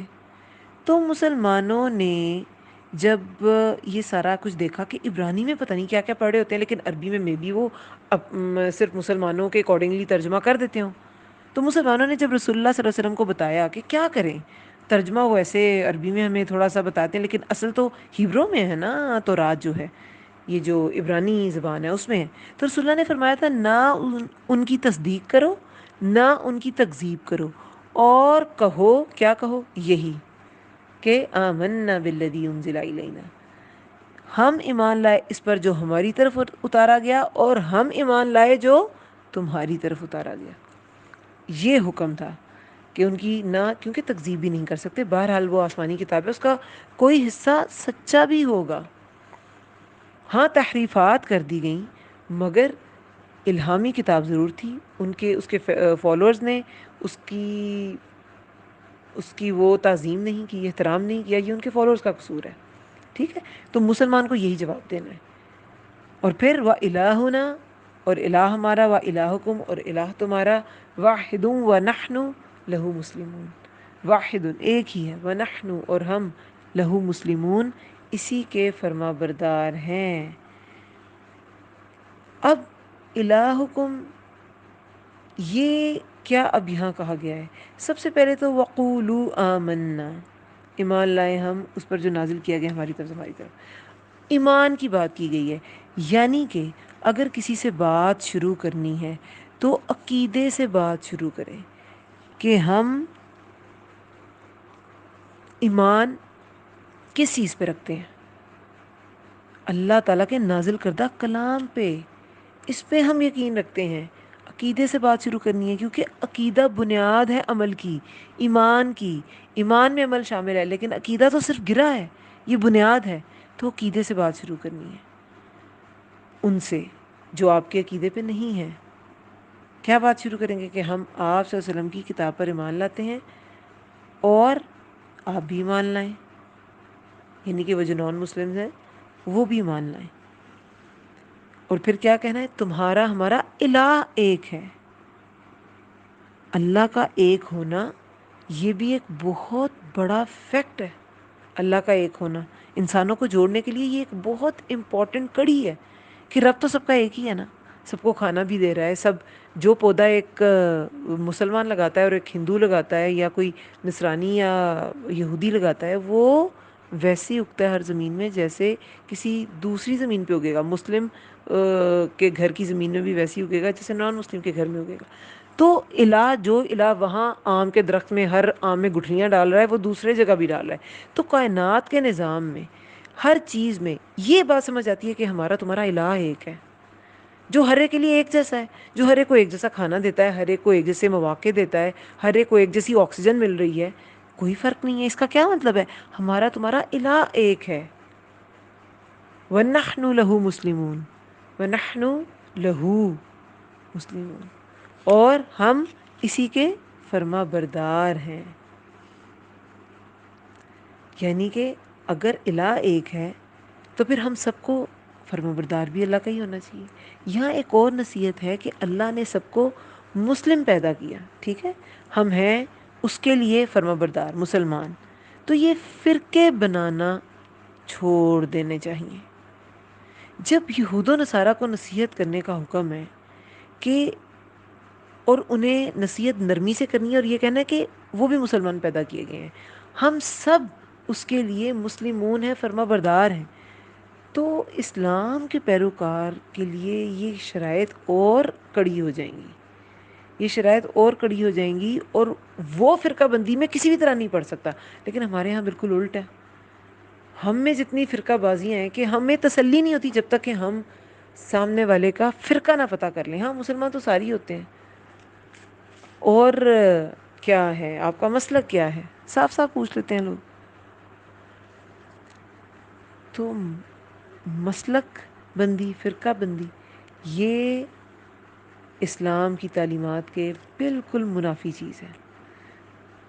وَإِلَٰهُنَا، اور الہ ہمارا، الہکم، اور الہ تمہارا، واحد وَنَحْنُ، ایک ہی ہے اور ہم، لہو اسی کے، مسلمون فرما بردار ہیں۔ پھر آگے 47 آیت میں ہے، پھر آیت نمبر 47 میں ہے وَكَذَلِكَ، اور اسی طرح، انزلنا، نازل کی ہم نے، الیک طرف آپ کے، الکتاب، کتاب یعنی کہ قرآن، فالذین، پس وہ لوگ جو، آتیناہم، دی، عطی دینا، نا ہم نے، ہم انہیں، ہو ہوتا تو اسے، سنگولر مذکر کا صیغہ، واحد مذکر کا، اور ہا ہوتا تو مؤنث کا، واحد مؤنث کا صیغہ۔ آتیناہم الکتاب، دی ہم نے انہیں کتاب، یؤمنون بہ، وہ ایمان لاتے ہیں اس پر، ومن ہؤلاء، ان میں سے بھی ہیں، من یؤمن بہ، جو ایمان لاتے ہیں اس پر، وما، اور نہیں، یجحدو، یجحدو انکار کرتے، جہدہ انکار کرنا، بآیاتنا ہماری آیات کا، الا مگر، الا الکافرون مگر جو کافر ہے۔ اب یہاں پر پہلے تو طریقے بتائے گئے کہ آزمائش میں کیسے انسان نے بیہیو کرنا ہے، پھر 46 آیت میں بتایا گیا کہ اہل کتاب کے ساتھ مجادلہ کیسے کرنا ہے۔ اب مختلف لوگوں کو آئیڈینٹیفائی کر دیا گیا کہ کچھ اہل کتاب ایسے ہیں، کچھ اہل عرب ایسے ہیں، اور جو بالکل انکاری ہیں وہ تو بالکل ہی کافر ہیں۔ اب جو پہلی کیٹیگری ہے وہ ہے وَكَذَلِكَ أَنزَلْنَا إِلَيْكَ الْكِتَابَ، اور اسی طرح نازل کی ہم نے طرف آپ کے کتاب، یہ رسول اللہ پہ کتاب یعنی کہ قرآن نازل کیا گیا، تو کچھ لوگ ہیں، بس وہ لوگ جو دی ہم نے انہیں کتاب، یہ اب کس کی بات ہے؟ اہل کتاب کی۔ تورات اور انجیل کا جو علم رکھتے تھے ان کے علماء تھے، یا ان کے، کیونکہ عام لوگوں میں تو اس کا علم اتنا ہوتا نہیں تھا، وہ اس کو اتنا عام ہونے ہی نہیں دیتے تھے، لیکن ان کے جو اہل علم لوگ تھے تورات اور انجیل کے، بس وہ لوگ جو دی ہم نے انہیں کتاب، وہ ایمان لاتے ہیں اس پر۔ اب یہ ایک کیٹیگری ہے کہ آپ پر تو ہم نے قرآن نازل کیا، اب کچھ لوگ ہوں گے جو پہلے سے بھی اپنی جو آسمانی کتاب ہے، آسمانی صحیفہ ہے، اس کا علم رکھتے تھے، اور پھر وہ اس پر بھی ایمان لے آئے۔ یؤمنون بہ، یہ بہ ہی میں جو ضمیر ہے، اس پر بھی ہوتا ہے، پر ہی اس، یہ کس کی بات ہے؟ قرآن پر۔ وہ ایمان لاتے ہیں اس پر، یعنی اپنی کتابوں پر بھی ایمان لاتے تھے، اور جو اپنی کتابوں پر ایمان لائیں گے، جو اس کو، اس کی حقیقت جانیں گے، وہی قرآن پر ایمان لائیں گے۔ جو تحریف شدہ چیزیں آج کل پڑھتے ہیں، اس لیے تو پھر ان کا قرآن کو سمجھنا مشکل ہے، کیونکہ وہ اپنی اصل شکل میں کتاب ہے ہی نہیں۔ یہاں پہ یہ جو آتیناہم الکتاب ہے، یہ آتینا سے مراد کیا ہے؟ یہ ہم نے دی انہیں کتاب، کتاب پر ایمان کی توفیق بھی دی، اس کا فہم بھی دیا، اس پر عمل کی توفیق بھی دی، اور پھر وہ قرآن پہ بھی ایمان لے آئے۔ جیسے نجاشی تھے، حبشہ کے جو فرما روا تھے نجاشی، عبداللہ بن سلام یہودی تھے، چند یہودی ہیں جو خالص مخلص مسلمان بنے، ان میں سے ایک عبداللہ بن سلام تھے۔ سلمان فارسی، جیسے میں نے بتایا کہ ایران سے وہ چلے تھے، تو یہ دور دور سے سفر کر کے آئے، مختلف علاقوں کے مختلف۔ سلمان فارسی بھی، جیسے میں نے کہا کہ وہ بھی نصرانی، وہ جو پادری تھا اس کے پاس انہوں نے کتنی دیر ملازمت کی، لیکن وہ بھی انہیں حق نہیں لگا، تو پھر وہ وہاں سے بھی چل پڑے۔ تو یہ سب ان کے پاس کتاب کا علم آیا، تو انہوں نے پھر قرآن پر بھی یقین کر لیا، قرآن پر بھی ایمان لے آئے۔ وَمِنْ هَؤُلَاءِ، اور ان میں سے بھی ہیں۔ اب یہ کون ان میں سے ہیں؟ پہلے تو اہل کتاب تھے اور وہ قرآن پر ایمان لے آئے اور وہ اسلام میں داخل ہو گئے۔ اب یہ دوسری کیٹیگری ہے، وَمِنْ هَؤُلَاءِ مَنْ يُؤْمِنُ بِهِ، اور ان میں سے بھی ہیں۔ یہ ان میں سے کون ہے؟ اہل عرب یا اہل کتاب یا اہل مکہ، یہ کچھ بھی ہو سکتے ہیں، ہؤلائی، ان لوگوں میں سے، ٹھیک ہے، جو ایمان لائے اس پر۔ تو اہل کتاب کی تو پہلے بات ہو چکی، آپ اہل عرب یا اہل مکہ میں سے بھی لیے جا سکتے ہیں، کہ کیونکہ مکہ کے بھی بہت سے لوگ مسلمان ہوئے تھے، ٹھیک ہے، جو ایمان لاتے ہیں اس پر۔ وما، اور نہیں، یجحدو، جہدا، یہ دیکھیں یہ جہدا نہیں ہے، جہاد والا جہد نہیں ہے، کوشش نہیں ہے، یہ ہا دوسرا ہا ہے۔ جہدا ہوتا ہے، ویسے تو کفر بھی انکار ہوتا ہے، لیکن جہدا ہوتا ہے معرفت کے بعد انکار کرنا، کوئی چیز پہچان لینا اور بعد میں اس کا انکار کر دینا۔ وہ اہل کتاب بھی ہو سکتے ہیں، وہ اہل مکہ بھی ہو سکتے ہیں، اہل عرب بھی ہو سکتے ہیں، کہ انہوں نے رسول اللہ کو پہچان لیا کہ ان کے طریقے جو تھے وہ عام انسان والے نہیں تھے، وہ شروع سے صادق اور امین تھے، وہ شروع سے دیانتدار تھے، ان میں وہ اپنی ٹین ایج میں، اپنے بچپن میں کہیں بھی ان میں وہ شوخی شرارت نہیں تھی، اور کوئی ایسا نعوذ باللہ کوئی عیب، کوئی بری عادت نہیں تھی، لیکن پھر بھی وہ پہچان کر بھی نہ مانے۔ اور اہل کتاب وہ تو بہت سے اور بھی دلائل اور نشانیاں جانتے تھے، وہ تب بھی نہ مانے۔ ابھی ایک دلیل کا آگے ذکر ہوگا کہ وہ رسول اللہ پڑھنا لکھنا نہیں جانتے تھے، یہ ایک بہت بڑی دلیل ہے، لیکن اس دلیل کو پہچانتے ہوئے، اس کی معرفت رکھتے ہوئے بھی انہوں نے انکار کیا۔ تو یجحدو، کفرہ کا ورڈ نہیں آیا، یکفرو کا ورڈ نہیں آیا، یجحدو کا ورڈ آیا، کہ اور نہیں وہ انکار کرتے ہوئے، کفرہ بھی، کفر بھی انکار ہی ہے، پہچاننے کے بعد انکار کرتے ہماری آیات کا، مگر کون؟ کافر۔ وما یجحدو، اور نہیں انکار کرتے، بآیاتنا، ہماری آیات کا، الا الکافرون، مگر جو کافر ہیں۔ پہچان جاتے تھے رسول اللہ کو، لیکن نشانیاں پہچان کے، رسول اللہ کے اندر رسول کی نشانیاں پہچان کے، اللہ تعالیٰ کے الہ واحد ہونے کی نشانیاں پہچان کے، رازق ہونے کی، رزاق ہونے کی نشانیاں پہچانتے ہوئے بھی جو انکار کرے تو پھر وہ کافر ہیں۔ یہ ہے تیسری ٹائپ۔ اب یہ کیا نشانیاں تھیں جن کو وہ پہچاننے کے باوجود انکار کرتے؟ جو ایمان لے آئے ان کا تو معاملہ ٹھیک ہو گیا نا، جو اہل کتاب تھے وہ دیے گئے کتاب اور وہ ایمان بھی لے آئے قرآن پر، اس پر بھی ہی، اس پر، تو وہ تو ٹھیک ہے۔ پھر من ہؤلاء، اور ان میں سے بھی ہیں جو ایمان لے آئے اس پر، یعنی قرآن پر، اہل عرب میں سے بھی جو لے آئے وہ بھی ٹھیک ہے، لیکن ابھی جو انکار کرتے ہیں اور پہچاننے کے بعد انکار کرتے ہیں، یہ کیا ہے؟ وما کنتا، اور نہ تھے آپ، تتلو آپ پڑھتے، من قبل ہی اس سے پہلے، من کتاب ولا کوئی کتاب، اور نہ تخطہ آپ لکھتے تھے اسے، کوئی کتاب نہ پڑھتے تھے نہ لکھتے تھے، یعنی کہ پڑھنا لکھنا نہیں جانتے تھے، امی تھے۔ اور اہل کتاب کی کتابوں میں رسول اللہ کی جو نشانیاں تھیں کہ وہ اس جگہ پیدا ہوں گے، وہ ایسے ہوں گے، اور ایک نشانی یہ بھی تھی کہ وہ امی ہوں گے، پڑھنا لکھنا نہیں جانتے ہوں گے، کیونکہ یہ ایک معجزہ ہوگا کہ وہ پڑھنا لکھنا نہیں جانتے اور اتنی بڑی کتاب ان پر اترے گی اور وہ نبی بنیں گے، لیکن وہ یہ پہچان کر بھی یجحدو وہ انکار کر دیتے تھے۔ اور نہ تھے آپ پڑھتے اس سے پہلے، من کتاب ولا کوئی کتاب، اور نہ تخطہ آپ لکھتے تھے اسے، بھی یمینی کا اپنے دائیں ہاتھ سے، اذن لرتاب اذن تب لرتاب المبطلون البتہ شک میں، ریب لا ریب فی نہیں کوئی شک اس میں، یہ وہ ریب سے، اذن لرتاب نکلا ہے، ریب سے ارتاب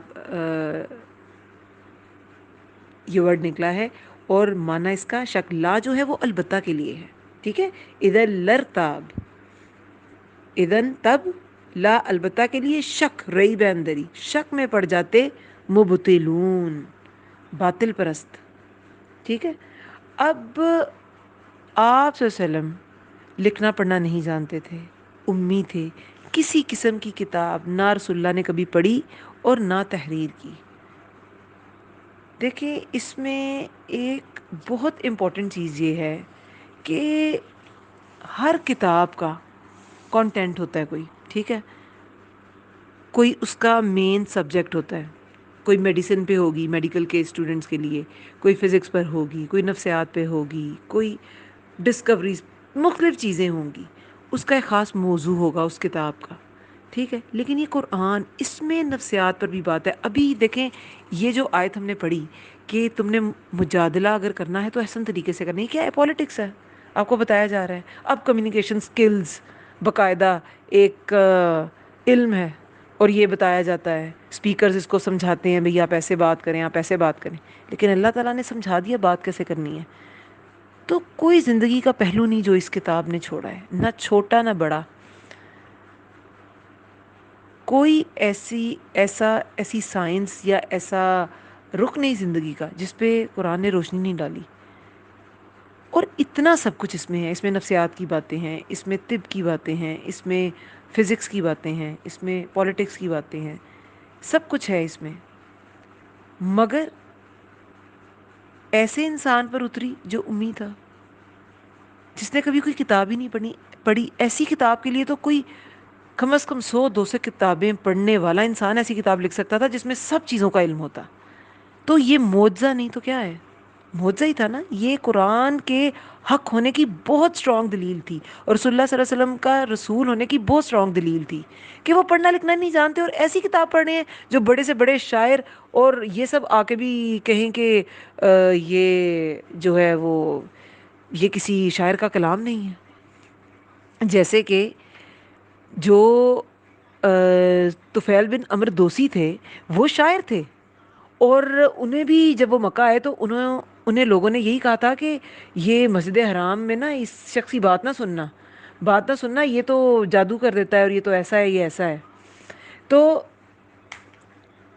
رسول اللہ صلی اللہ علیہ وسلم خانہ کعبہ میں نماز پڑھ رہے تھے، اور یہ خانہ کعبہ کے پاس ہی کھڑے تھے، اور آپ صلی اللہ علیہ وسلم کی آواز ان کے کان میں پڑ گئی۔ انہوں نے جو سنا بہت اچھا محسوس کیا، تو انہوں نے کہا کہ میں خود ایک اچھا بھلا سمجھدار انسان ہوں، تو اگر میں اس شخص کی بات سن لیتا ہوں، اگر مجھے اچھی لگی تو قبول کر لوں گا، نہیں تو نہیں مانوں گا۔ اور جب وہ رسول اللہ کے پاس گئے اور اپنا واقعہ بیان کیا کہ میں تو شاعر ہوں اور یہ ہوں، اور کہا کہ آپ مجھے اپنا دین پیش کریں، جب دین پیش کیا، قرآن کی تلاوت کی، تو انہوں نے اسلام قبول کر لیا، اور عرض کیا کہ میری قوم میں میری بات مانی جاتی ہے، میں پلٹ کے جا رہا ہوں اور ان کو بھی اسلام کی دعوت دوں گا، تو آپ دعا کریں۔ اور مجھے کوئی نشانی دے دے، تو آپ صلی اللہ علیہ وسلم نے ان کے لیے دعا بھی فرمائی تھی، اور وہ اپنی قوم کے قریب پہنچے تو ان کا چہرہ کہتے ہیں چراغ کی طرح روشن ہو گیا۔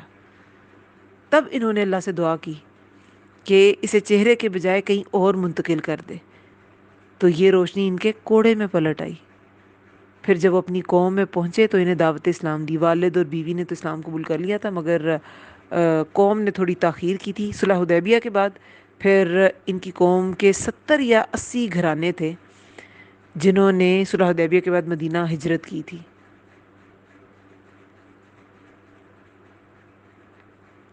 صلح حدیبیہ کے بعد مدینہ انہوں نے ہجرت کی تھی نا، طفیل بن عمر دوسی نے، تو ان کے ساتھ 70-80 گھرانوں نے بھی کی تھی، یعنی کہ وہ سب بھی فوری نہیں کیا، لیکن کچھ عرصے بعد اسلام قبول کر لیا۔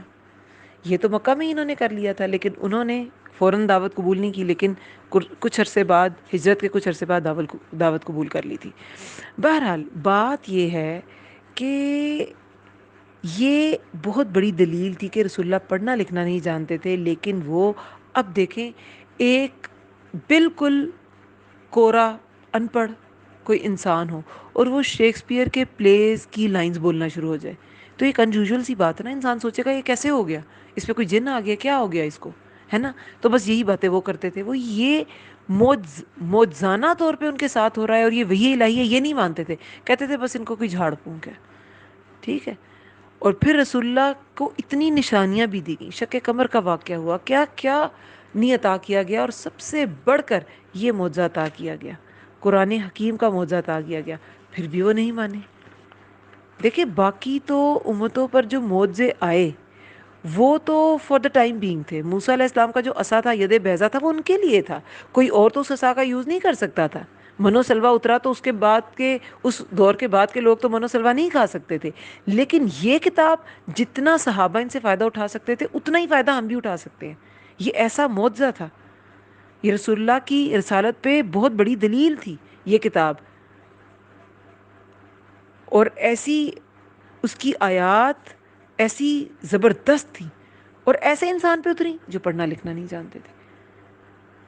تو یہ دلیل رسول اللہ نے پیش کی، اللہ تعالیٰ نے پیش کی کہ جو کافر ہیں ہماری آیات کا انکار کرتے ہیں تو وہ یہ نہیں سمجھتے کہ آپ تو پڑھنا لکھنا ہی نہیں جانتے تھے، کوئی کتاب آپ نے نہ لکھی نہ پڑھی، اپنے دائیں ہاتھ سے نہیں لکھی۔ یہاں سے یہ بھی پتہ چلتا ہے کہ دائیں ہاتھ سے لکھنا جو ہے وہ بہتر ہے، ٹھیک ہے؟ لکھنے کے لیے اور کھانے پینے کے لیے دایاں ہاتھ ہی استعمال کرنا چاہیے، ویسے تو دونوں ہاتھ بھی استعمال کیے جا سکتے ہیں۔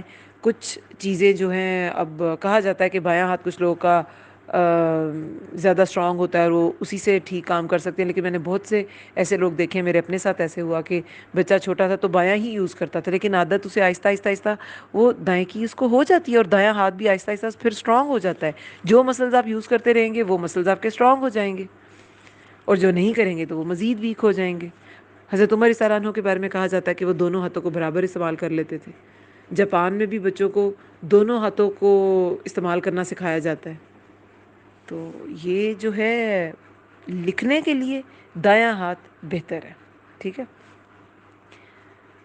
اور نہ آپ لکھتے تھے اسے اپنے دائیں ہاتھ سے، تب البتہ شک میں پڑ جاتے باطل پرست۔ اگر آپ ایسا نہ ہوتا، اگر آپ لکھنا پڑھنا جانتے، آپ امی نہ ہوتے، تو باطل پرست شک میں پڑ جاتے کہ یہ تو اس نے خود ہی گڑھ لیا ہے، کسی کی مدد سے، کسی استاد کی مدد سے اسے لکھوا لیا ہے، اس نے خود ہی کچھ کر لیا ہے۔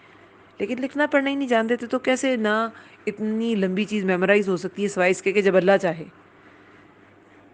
نہ وہ لکھتے تھے کہ لکھ کے اسے پہلے یاد کرتے اور پھر پڑھتے، اور نہ ہی وہ پڑھ سکتے تھے کہ کہیں سے پڑھ کے وہ سنا رہے ہوتے۔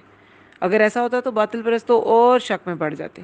بلکہ ہوا وہ آیاتم بینات، وہ آیات ہیں واضح، فی صدور الذین، سینوں میں، الذین ان لوگوں کے جو اوتوا العلم، دیے گئے علم، وما یجحدوا، اور نہیں انکار کرتے، بیااتنا، ہماری آیات کا، الا الظالمون، مگر جو ظالم ہیں۔ اب یہاں پر کیا بتایا جا رہا ہے کہ اتنی بڑی دلیل کہ رسول اللہ امی تھے اور ان پہ اتنی بڑی کتاب اتری، انہوں نے وہ کتاب احسن طریقے سے سمجھائی بھی، اور اگر ایسا نہ ہوتا تو یہ تو باطل پرست اور شک میں پڑ جاتے۔ پھر آگے بتایا گیا کہ یہ تو سینوں میں آیات ہیں ان کے، یہ جو آیات ہے نا یہاں پہ بل ہوا آیاتم، ان آیات سے مراد ایک تو وہ دلائل ہیں، وہ نشانیاں ہیں جو رسول اللہ کے بارے میں اہل کتاب کو ان کی کتابوں میں بتائی گئی تھیں، یہود و نصارہ کو تورات اور انجیل میں بتائی گئی تھیں۔ وہ نشانیاں ہیں کہ وہ آیات تو ان کے سینوں میں ہیں۔ جیسے ہمیں کوئی انسان بہت اچھا لگتا ہے تو وہ ہمارے سینے میں بسا ہوتا ہے نا، کہیں ہم لکھ کے تو نہیں رکھتے کاپی پہ ہاں یہ مجھے پسند ہے۔ کوئی بڑا تکلیف دہ حادثہ ہوتا ہے اس دل سے لگا ہوتا ہے، کہیں آپ لکھ کے نہیں رکھتے یہ تکلیف دہ حادثہ ہے میرا۔ تو سینے کا ریفرنس دیا گیا کہ سینے میں انسان کی بڑی قریب کی چیز ہوتی ہے، سینے کے ساتھ لگی ہوئی۔ تو یہاں پر وہ آیات، وہ نشانیاں جو رسول اللہ کے رسول ہونے کی تھیں کہ رسول ایسا ہوگا، وہ امی ہوگا، وہ راست باز ہوگا، سچا ہوگا، وہ اتنے عرصے بعد آئے گا، یہ ساری نشانیاں اوت العلم، علم والوں کے سینے میں تھیں۔ اب ایک تو آیات سے مطلب وہ نشانیاں اور دلائل ہیں جو رسول اللہ کے رسول ہونے پر دلالت کرتے تھے، اور ایک آیات سے مراد قرآنی آیات ہیں کہ قرآنی آیات جو ہیں وہ اہل علم کے سینے میں ہیں، سینوں میں ہیں ان لوگوں کے جو دیے گئے علم، یعنی کہ اہل علم، اوت العلم انہیں کہا گیا ہے جن کے اندر قرآن کا علم ہے، قرآن کی آیات ہیں۔ تو قرآن کی آیات دل میں اہل علم کے ہونی چاہیے۔ اہل علم وہ ہوتے ہیں جن کے سینوں میں قرآن ہوتا ہے، کچھ نہ کچھ حفظ ضرور کرنا چاہیے۔ یحییٰ علیہ السلام کو بھی کیا کہا تھا جب کتاب دی گئی تھی؟ یا یحییٰ خذ الکتاب بقوہ، مضبوطی سے پکڑ لو۔ مضبوطی سے پکڑنا کیا ہوتا ہے؟ اسے اپنے اندر اتار لینا، اس کے احکامات بھی پورے کرنا، اس کی قرات بھی پوری کرنا، تو وہ سب کچھ تو مضبوطی سے پکڑنا، دل میں اتارنا ہی ہوتا ہے۔ اور یہاں بھی سینے کی بات کی گئی ہے کہ علم والوں کے سینوں میں آیات ہوتی ہیں۔ اب یہ قرآن کے متعلق آیات ہیں، اور آج بھی دیکھیں بہت سے لوگ حفظ کرتے ہیں قرآن، اور یہ حفظ کوئی اتنی چھوٹی چیز نہیں ہے، یہ اہل علم کی نشانی ہے۔ ہر امت حفظ نہیں کر سکتی تھی، یہ امت مسلمہ کو خاص ایک، آپ کہہ لیں یہ بھی ایک معجزہ ہے اور ایک خاص نعمت دی گئی ہے۔ حسن بصری کہتے ہیں کہ اس امت کو قرآن کا حفظ عطا کیا گیا۔ ان سے پہلے لوگ اپنی کتاب پڑھتے، جب بند کرتے تو اسے یاد نہ رکھ پاتے سوائے انبیاء کے، لیکن امت محمدیہ جو ہے اس کو اللہ تعالیٰ نے قرآن کا حفظ جو ہے وہ عطا کیا ہے۔ حدیث میں آتا ہے کہ جو قرآن پڑھتا ہے اور اس کو حفظ بھی کرتا ہے تو وہ لکھنے والے یعنی کہ فرشتے، تو وہ لکھنے والے جیسا ہے، اور جو اسے پڑھتا ہے اور دشواری پاتا ہے، یعنی کہ پڑھنے میں اٹکتا ہے اور زبان بہت فلوئنٹ نہیں ہے، جو اسے پڑھتا ہے اور دشواری پاتا ہے تو اس کے لیے دوہرا اجر ہے، یعنی کہ اللہ کے ہاں کوشش پہ اجر ہے، اللہ کے یہاں رزلٹ پہ اجر نہیں ہے۔ وہ کوشش کرتا ہے اور اسے دگنی کوشش کرنی پڑتی ہے تو اسے دوہرا اجر ہے۔ تو اہل علم کے سینوں میں آیات ہوتی ہیں۔ مسلمان بھی اگر خود کو اہل علم سمجھتا ہے تو سینے میں قرآن رکھے، وما یجحد، اور نہیں انکار کرتے بیاآیاتنا، ہماری آیات کا، مگر ظالم۔ اور یجحد، جہدہ کون سا انکار ہے؟ جاننے کے بعد انکار کرنا۔ تو علم والے تو اسے سینے سے لگا کے رکھتے ہیں، لیکن جو ہماری آیات کا انکار کرتے ہیں وہ ظالم ہیں۔ اب سینے کی بات کی گئی ہے، علم والوں کے سینے میں آیات ہیں۔ سب سے پہلے تو یہ جبریل علیہ السلام کے سینے سے نبی صلی اللہ علیہ وسلم کے سینے میں اترا، ٹرانسفر ہوا، ٹھیک ہے، نبی صلی اللہ علیہ وسلم کے سینے پر یہ اترا، ان کے دل پہ اترا، انہوں نے اس کو یاد کیا اللہ کے حکم سے، اللہ ہی ان کو یاد کراتے تھے، اللہ تعالیٰ ہی ان سے عمل کراتے تھے، اور نبی صلی اللہ علیہ وسلم کے سینے پہ اترا۔ پھر نبی صلی اللہ علیہ وسلم نے کس کو بتایا؟ آپ کو پتہ ہے 17 یا 18 صحابہ جو تھے وہ مسلمان تھے، لکھنا پڑھنا جانتے تھے۔ 17 سے 18 صحابہ لکھنا پڑھنا جانتے تھے، تو یہ اسلام کیسے پھیلا؟ یہ سینے در سینے منتقل ہوا۔ جیسے رسول اللہ اس کو حفظ کرتے تھے، پھر ان سے صحابہ بھی اس کو حفظ کرتے تھے۔ یہ دنیا کی واحد کتاب ہے جو اتنے سارے سینوں میں محفوظ رہی۔ آپ کو تورات انجیل کے اتنے زیادہ حافظ نہیں ملیں گے جتنے آپ کو قرآن کے ملیں گے۔